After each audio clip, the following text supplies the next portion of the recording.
प्यारे बच्चों, welcome to my channel Verma study 2020 book लाना। मैं यूपी बोर्ड के क्लास 12th के छात्र छात्राओं के लिए इकोनॉमिक सब्जेक्ट को हिंदी माध्यम से मैं फुल कोर्स कराऊंगा। यदि आप फुल कोर्स करना चाहते हैं तो मेरे चैनल को सब्सक्राइब कीजिए और बेल आइकन को प्रेस करना ना भूलें, ताकि जो भी वीडियो मैं अपलोड करूं उसका नोटिफिकेशन आपको सबसे पहले मिल सके। प्यारे बच्चों, व्यष्टि अर्थशास्त्र समाप्त हो चुका है, पूरा पढ़ाया जा चुका है और समष्टि अर्थशास्त्र में चैप्टर तीसरा शुरू है, मुद्रा और बैंकिंग। इसमें आज पार्ट 2 अर्थात दूसरा वीडियो है। पहला वीडियो अगर आप नहीं देखे हैं तो आई बटन को क्लिक करके देख लें। कल वाले वीडियो में हमने यही पढ़ाया था कि वस्तु विनिमय प्रणाली क्या है और मौद्रिक विनिमय प्रणाली क्या है। आज हम लोग पढ़ेंगे कि वस्तु विनिमय प्रणाली और मौद्रिक विनिमय प्रणाली में अंतर। तो देखिए, फर्स्ट कॉलम में है वस्तु विनिमय प्रणाली, इसका दूसरा नाम है प्रत्यक्ष विनिमय। और मौद्रिक विनिमय प्रणाली, इसको क्रय विक्रय प्रणाली भी कहते हैं और प्रत्यक्ष विनिमय भी कहते हैं और परोक्ष विनिमय भी कहते हैं। वस्तु विनिमय प्रणाली में सबसे पहला अंतर तो हम परिभाषा से करेंगे। जैसा कि वस्तु विनिमय प्रणाली में बताया गया है कि वस्तु विनिमय में वस्तु से वस्तु का विनिमय होता है। विनिमय मीन्स अदला बदली। लिखिए, लिखा है, जब कोई व्यक्ति अपनी किसी वस्तु या सेवा के बदले किसी अन्य व्यक्ति से अपनी आवश्यकता की कोई वस्तु या सेवा प्राप्त करता है तो उसे वस्तु विनिमय या प्रत्यक्ष विनिमय कहते हैं। इसमें मुद्रा का कहीं भी लेन देन नहीं होता है। वस्तु से वस्तु को प्राप्त करना होता है या सेवा प्राप्त करना होता है, तो उसे हम वस्तु विनिमय प्रणाली कहते हैं।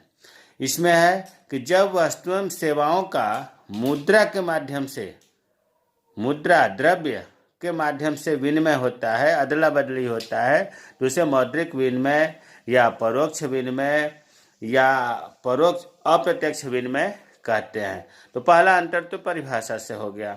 दूसरा अंतर है वस्तु विनिमय। विनिमय की एक पूर्ण प्रक्रिया है। भाई, एक आदमी दूसरे व्यक्ति को अपना जो अधिक वस्तु है आवश्यकता से उसे दिया और उस दूसरे व्यक्ति से अपनी आवश्यकता अनुसार वस्तुएं या सेवाएं लिया, तो उसी समय लेता है। ये अपने आप में पूर्ण प्रक्रिया है। वस्तु विनिमय विनिमय की एक पूर्ण प्रक्रिया है। इस प्रणाली में एक व्यक्ति दूसरे व्यक्ति को वस्तुएं या सेवाएं देता है तथा बदले में उसी समय वस्तुएं या सेवाएं प्राप्त करता है। परोक्ष विनिमय में क्या होता है?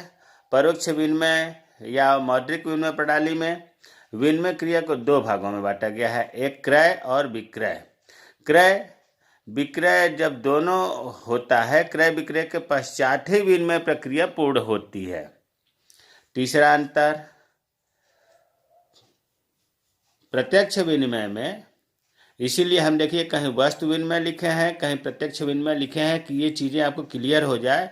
उसी तरह से इसमें मौद्रिक विनिमय कहीं लिखा गया है, कहीं परोक्ष विनिमय लिखे हैं, कहीं अप्रत्यक्ष विनिमय लिखे हैं, ताकि ये आपको पता चल जाए कि मौद्रिक विनिमय, परोक्ष विनिमय, अप्रत्यक्ष विनिमय एक ही चीज़ है। प्रत्यक्ष विनिमय में मुद्रा का प्रयोग नहीं होता। ऊपर स्पष्ट हो चुका है कि वस्तु से वस्तु का, वस्तु से सेवाओं का आदान प्रदान होता है, मुद्रा का प्रयोग नहीं होता है। जबकि परोक्ष विनिमय में अर्थात मौद्रिक विनिमय प्रणाली में मुद्रा का प्रयोग होता है। क्रय विक्रय होता है तो मुद्रा का ही प्रयोग होता है। चौथा अंतर है प्रत्यक्ष विनिमय में, मतलब वस्तु विनिमय प्रणाली में आवश्यकता से अतिरिक्त जो वस्तुएं होंगी, अतिरेक जो अधिक की होंगी वस्तुएं या सेवाएं, उसके बदले में आवश्यकता की वस्तुएं तथा सेवाएं प्राप्त की जाती हैं। मान लो किसी के पास अगर गेहूं आवश्यकता से अधिक है तो वो किसी को दे करके उसको आवश्यकता चावल की है तो चावल प्राप्त करेगा। तो इसे हम कहते हैं वस्तु विनिमय प्रणाली। और मौद्रिक विनिमय में क्या होता है? वस्तु या सेवा के बदले पहले मुद्रा प्राप्त की जाती है। भाई, उसे बेचेगा तो मुद्रा मिलेगी और फिर उस मुद्रा से अपनी आवश्यकता की वस्तुएं या सेवाएं खरीदता है। पांचवा अंतर है वस्तु विनिमय प्रणाली में, वस्तु विनिमय प्रणाली का उपयोग केवल सीमित क्षेत्र में ही संभव होता है। सीमित क्षेत्र में ही पता चल पाता है कि किसके पास कौन सा उत्पादन है, या कौन आदमी बदलना चाहता है। अगर बहुत बड़ा क्षेत्र होगा तो किसी के बारे में कोई जानता नहीं है, किसी से कोई परिचित नहीं होगा, किसी के पास किस चीज़ के अधिक है ये पता नहीं हो पाता है।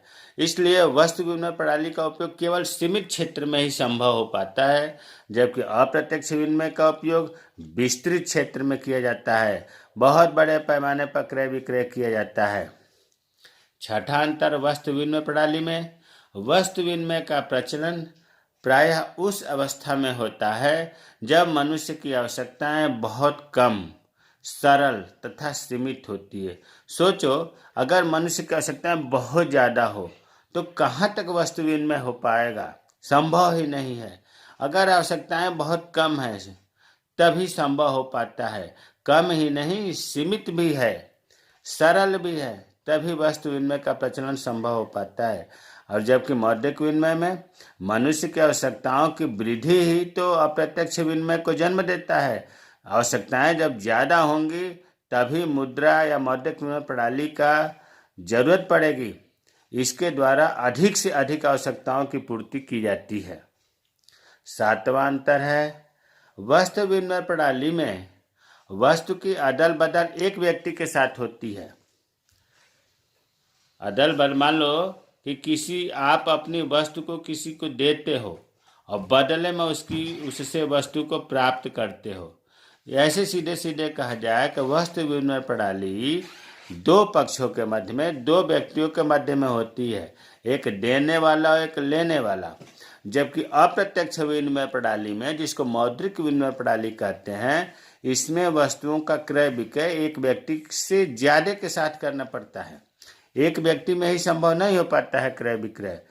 मान लो कि वस्तु का अगर आप खरीदते हो तो ये तो समझ में आ रहा है कि एक व्यक्ति से खरीद लिए, लेकिन जब विक्रय करोगे तो वो अन्य व्यक्ति को, दूसरे व्यक्ति को विक्रय करना पड़ेगा। तो इसमें एक से अधिक व्यक्ति की जरूरत पड़ती है। आठवां अंतर है अंतिम, वस्तु विनिमय का प्रचलन केवल अविकसित समाज में होता है। ये बहुत पहले होता था, अब भी होता है, थोड़ा बहुत ग्रामीण क्षेत्रों में होता है, अविकसित समाज में होता है। लेकिन परोक्ष विनिमय, जिसको मौद्रिक विनिमय कहते हैं, अप्रत्यक्ष विनिमय कहते हैं, ये विकसित समाज में होता है, सभ्य समाज में होता है। तो हमें उम्मीद है कि वस्तु की विनिमय प्रणाली और मौद्रिक विनिमय प्रणाली में अंतर समझ में आ गया होगा। कभी कभी इम्तहान में पूछ दिया जाता है, इसलिए हमने सोचा कि मुद्रा पढ़ने से पहले इसका अंतर भी क्लियर कर लिया जाए। मुझे उम्मीद है कि यह वीडियो पसंद आएगी। अगर आपको कोई चीज़ समझ में नहीं आ रहा है तो कमेंट बॉक्स में कमेंट करें, मैं रिप्लाई करूँगा। मेरे चैनल को सब्सक्राइब कीजिए। जय हिंद, जय भारत।